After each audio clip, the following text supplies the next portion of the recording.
রাত ১টায় স্পেন এবং আর্জেন্টিনার বিশ্বকাপ ফাইনাল ম্যাচে খেলা শুরু হওয়ার মধ্য দিয়ে ২৬ বিশ্বকাপের পর্দা নামতে যাচ্ছে আরকি। তো আজকের ম্যাচে নিয়ে মোটামুটি সোশ্যাল মিডিয়া বেশ সরগরম দেখলাম এবং বেশ কিছু বিতর্কিত মন্তব্য চোখে পড়লো। স্প্যানিশ প্লেয়ার আয়ামেরিক লাপোর্তেরও তারপরে স্পেন কোচ দে লা ফুয়েন্তের তো মন্তব্য দেখলামই।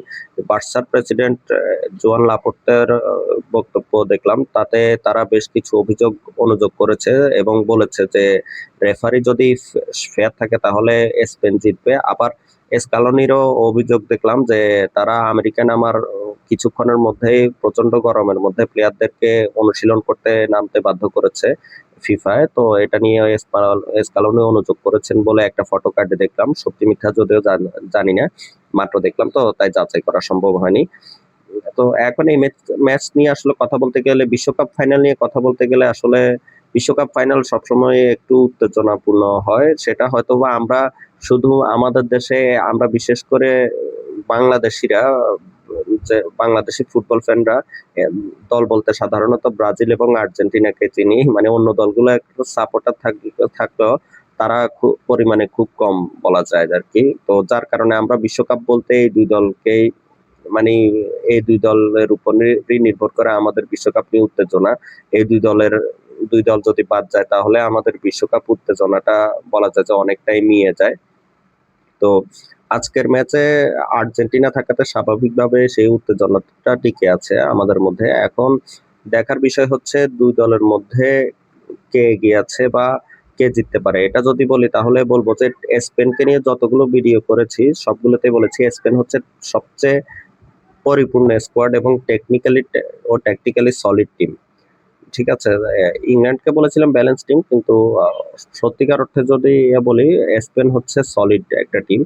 আর আর্জেন্টিনাকে নিয়ে বলেছিলাম যে আর্জেন্টিনার যতগুলো ভিডিও করেছিলাম আমি বলেছিলাম যে বিশ্বকাপ জেতার জন্য আর্জেন্টিনা হচ্ছে সবচেয়ে ফেভারিট। যদিও আমার রাইভাল টিম, মানে আমি ব্রাজিল সাপোর্টার এবং ক্লাব লেভেলেও এটা হচ্ছে রিয়াল সাপোর্ট করি। সেই জন্য অনেকে বলেন যে ইয়াতে এই আমি, মানে একটা মিথ তৈরি হয়ে গিয়েছে যে আর্জেন্টাইন সাপোর্টার মাত্রই বার্সা সাপোর্টার এবং ব্রাজিল সাপোর্টার মাত্রই রিয়াল সাপোর্টার।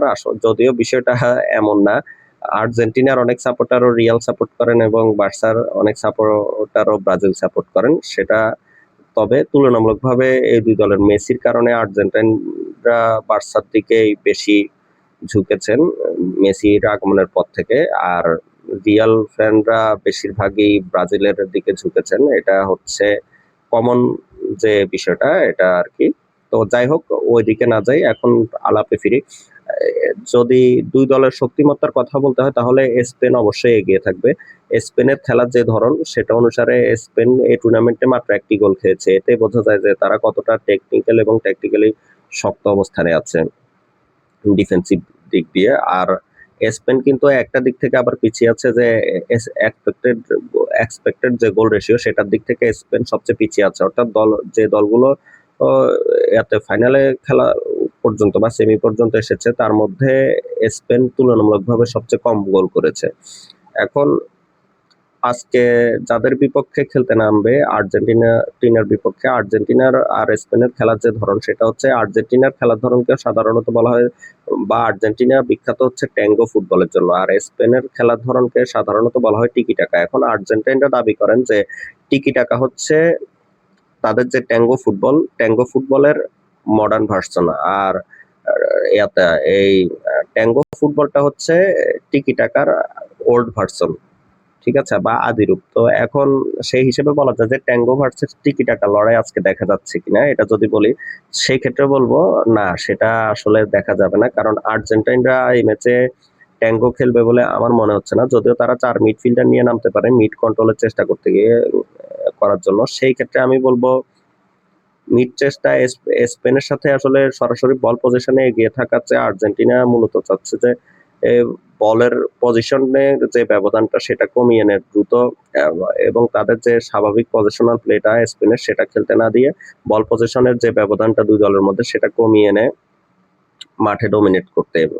মাঠে ডমিনেট করার জন্য শুধু বল পায়ে ধরে রাখলেই হয় না, বলটাকে সে ঠিকভাবে কাজে লাগাতে হয়। অর্থাৎ গুলি আপনি কখন ছুড়লেন সেটা হচ্ছে, বা গুলি আছে আপনার বন্দুকে কয়টা গুলি আছে সেটা হচ্ছে ইম্পর্টেন্ট হচ্ছে আপনি গুলিটা ঠিকমতো ঠিক জায়গায় লাগাতে পেরেছেন কিনা। আর্জেন্টিনারা ঠিক সেটাই করার চেষ্টা করবে বলে আমার মনে হয়। স্কালোনির যে গেম প্ল্যান সেটা অনুসারে আমার মনে হয় এটাই করার কথা।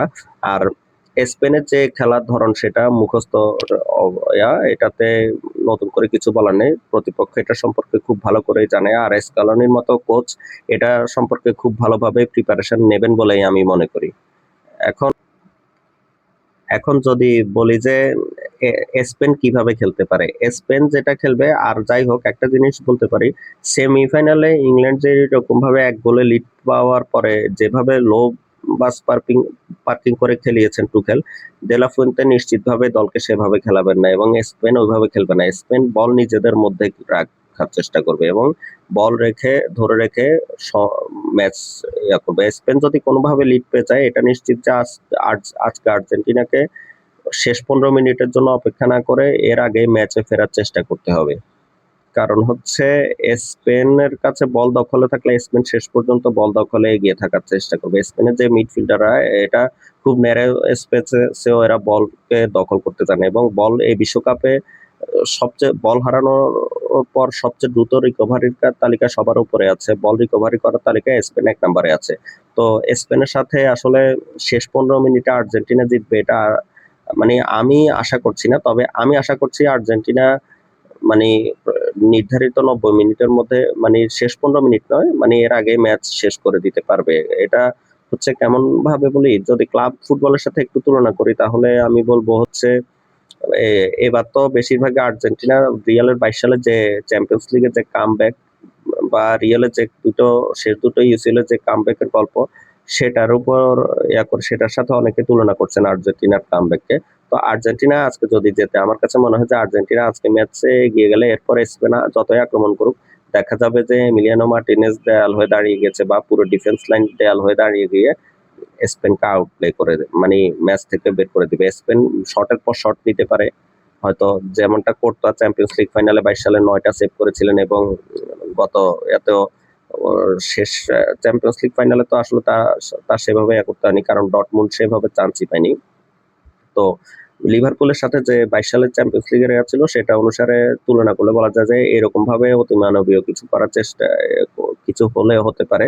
হয়তো এমি মার্টিনেজ 8-9টা সেভ করবেন না, কিন্তু পুরো ডিফেন্স লাইন মিলে বা পুরো আর্জেন্টিনা মিলে সংঘবদ্ধভাবে ডিফেন্স করে ম্যাচটা শেষ করতে পারে। আবার এমন হতে পারে যে আর্জেন্টিনা ম্যাচটা টোটালি স্পেনের যে 13 সালের যে কনফেডারেশন কাপে স্পেনকে ব্রাজিল নাস্তানাবুদ করেছিল সেরকম ভাবে স্পেনকে হারিয়ে দিতে পারে। আমার কাছে এরকমই মনে হয় যে স্পেন শেষ পর্যন্ত আর্জেন্টিনার সাথে পারবে না, কেন যেন এখনো পর্যন্ত মনে হচ্ছে না। যদিও স্পেন যথেষ্ট পরিমাণ শক্তিশালী টিম এবং স্পেন যদি গোল পেয়ে যায় তাহলে মনে করা যায় যে মানে এটা ধরে নেওয়া যায় যে আর্জেন্টিনার জন্য ম্যাচে ফেরাটা একটু কঠিন হয়ে উঠতে পারে। এক্ষেত্রে কি হতে পারে সেটা বলতে পারি যে হচ্ছে 20 সালে যে বায়ার্ন মিউনিখের সাথে যে সেমিফাইনাল খেলেছিল বার্সেলোনা, সেটাতে যে 8-2 গোলে হেরেছিল সেই রকম ভাবে এমনটা হতে পারে। কারণ স্পেন কিছুটা হাইলাইন ডিফেন্স মেনটেন করে, কিছু না অনেকটা হাইলাইন ডিফেন্স মেনটেন করে, সেই হিসেবে আর্জেন্টিনা দেখা গেল যে সুযোগে 1-2টা গোল বের করে ফেলতে পারে। কিন্তু স্পেনের যদি যে অ্যাটাকিং লাইন আপ এটা যদিও ধারাবাহিকতার অভাব আছে এটার, কিন্তু যদি রিদম পেয়ে যায় তাহলে হয়তো 3-4টা গোল দিয়েও ফেলতে পারে। সেই ক্ষেত্রে হাই স্কোরিং একটা ম্যাচ দেখা যেতে পারে, তবে এমন কিছু সম্ভাবনা আমার মনে হচ্ছে না। শেষ পর্যন্ত হয়তোবা মানে ম্যাচটা 1-0 তো শেষ হতে পারে, আবার আমার একটা প্রেডিকশন হচ্ছে আর্জেন্টিনা 3-1 জিততে পারে।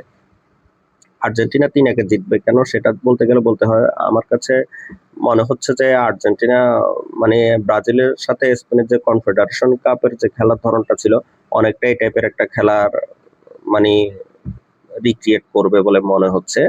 একই রকম হবে না কিন্তু অনেকটা কাছাকাছি টাইপের একটা বিষয় আছে। আর মেসি এমবাপ্পে গত ম্যাচে গতকালকে রাত্রে 2 গোল করাতে 2 গোল করে 10 গোল করে এই বিশ্বকাপের সর্বোচ্চ গোলদাতা এবং বিশ্বকাপের ইতিহাসে সর্বোচ্চ গোলদাতা হয়ে গিয়েছে। তো মেসির মধ্যে যত কিছুই হোক অবচেতন মনে একটা তাড়না কাজ করবে, এটা তো আছে, অথবা মেসি সতীর্থদেরকে দিয়েও খেলিয়েও ম্যাচ বের করিয়ে নিতে পারে। তো সেই ক্ষেত্রে হয়তো মেসি হ্যাট্রিক করেও দেখা গেল যে ম্যাচ বের করে ফেলতে পারে, অথবা তার সতীর্থদেরকে দিয়ে গোল করে এবং করিয়ে ম্যাচ বের করে ফেলতে পারে। সেই ক্ষেত্রে আমি বলব যে এটাই হওয়ার কথা। আমার কাছে মনে হচ্ছে যে ম্যাচ ৩-১ এ শেষ হতে পারে এবং মেসি হ্যাটট্রিক অথবা জোড়া গোল করতে পারে।